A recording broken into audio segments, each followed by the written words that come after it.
Chapter 7. I sighed as Gilders and the captain retreated down the corridor while discussing the day's agenda. The doctor squeezed my shoulders. "Can I go to breakfast?" I asked. The lights came on as I said the word go. He raised an eyebrow. "Breakfast? At 6 a.m? Getting up early makes me hungry." "All right, but it doesn't make me hungry, so I'm going to sickbay." He paused for a moment, and I turned to look at his face. I found hesitation there. "Meet me there at 9. I stared. I went there every day. Meet him there? And why 9? Why not just when I was ready, casually, like always? "Is something wrong?" I asked. "I don't know." He let go of my shoulders. "I want to test you for something." Test me for something? For what? All right. He walked away, and I watched his thin form shuffle off, feeling a little pain in my chest.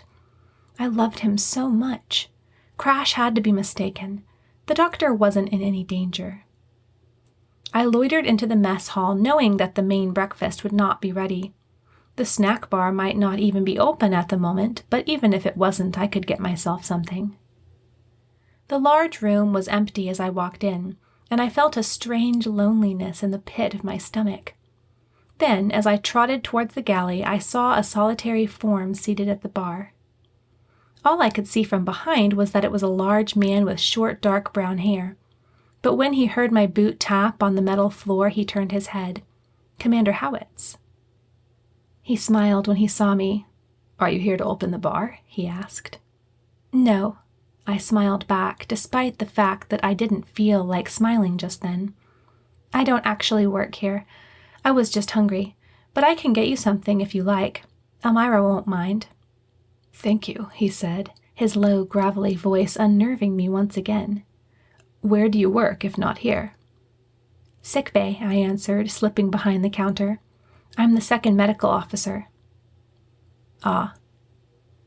Was it just me, or was he uncomfortable around me, too? It was a fleeting impression, and the next moment he smiled a kind smile at me. "I heard you had an accident on the bridge." I flipped on the snack bar lights. "Yes, I hurt my knee, but we're not sure what caused it." "We?" "Dr. Lloyd, my father and I." "Ah." He frowned and peered at me, his small black eyes seeming to take in every detail of me almost hungrily. I fidgeted, then entered my code into the temp regulator. It beeped and unlocked, and I opened it. "What would you like to eat?" "Andi."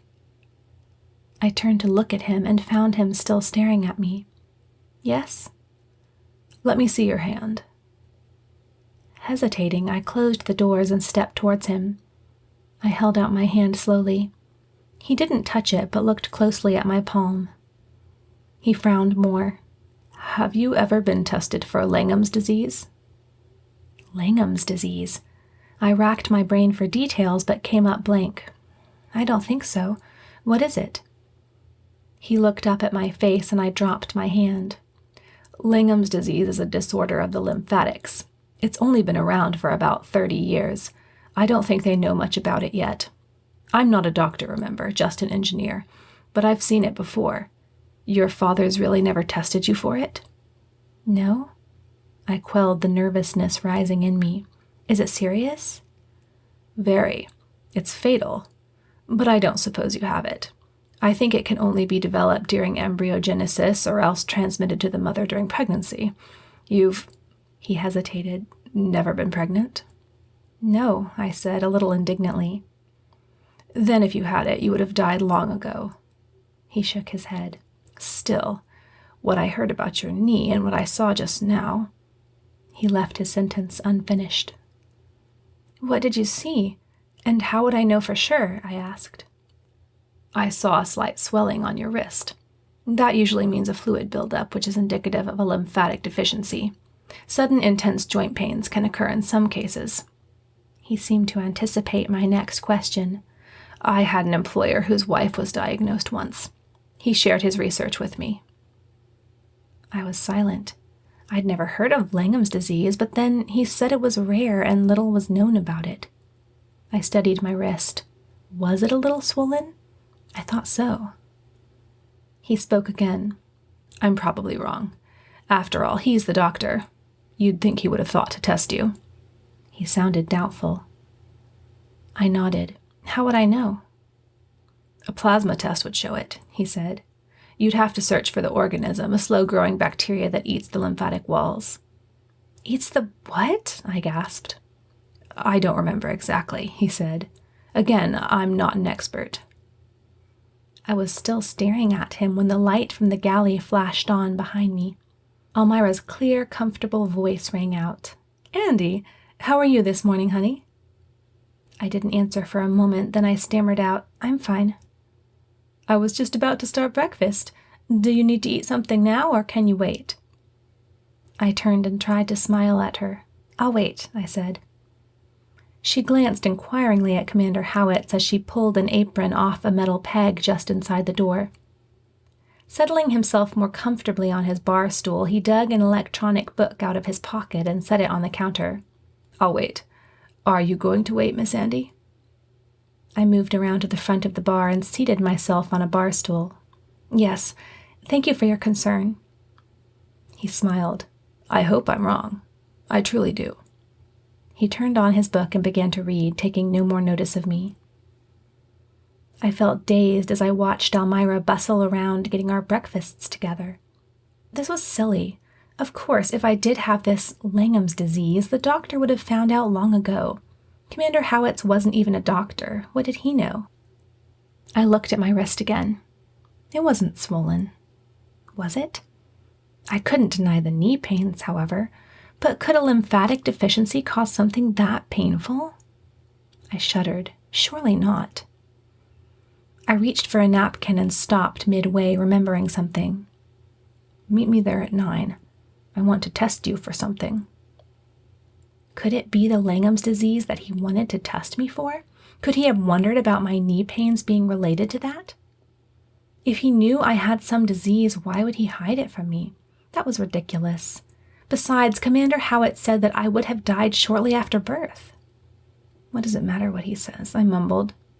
Pardon me? Asked the commander, looking up from his book. I felt my cheeks flush as I shook my head. Nothing. I glanced at a chronometer above the galley door. It wasn't even 7 yet, and I felt strangely uncomfortable about going to sickbay before the appointed time. As Almira served us both, the mess hall began to fill up with hungry crew members. The doctor didn't come down. I ate slowly, trying to fill up the time. When I was done with breakfast, I lingered for a while, then I helped clear the tables. Time dragged on, and when I'd finished helping Almira clean up, it was still 15 minutes until 9. She noticed my behavior. Is everything okay, honey? You seem a bit distracted. I'm all right, I said, trying to smile. She must have seen it wasn't true because she stopped what she was doing to give me a hug. I returned it, but it didn't make me feel any better. I meandered down the corridors for a while, waiting for 9 to come. I had thought of asking if I could help on the bridge, but since I only had about 10 minutes before my appointment, I didn't think that was wise. My appointment. I squirmed a little, then scolded myself again. Andi Lloyd, I'm ashamed of you. Be sensible and wait to see what the doctor wants. Stop imagining things. Like most of my self-scoldings, it didn't help much. A couple minutes before 9, I finally hurried to sickbay, hoping he wouldn't mind if I was a couple minutes early. Why should he? I found him putting a laser away in the main medical cabinet, and he closed the doors as I stepped into the room. I took in the medical atmosphere gladly, letting the familiarity of it relax me.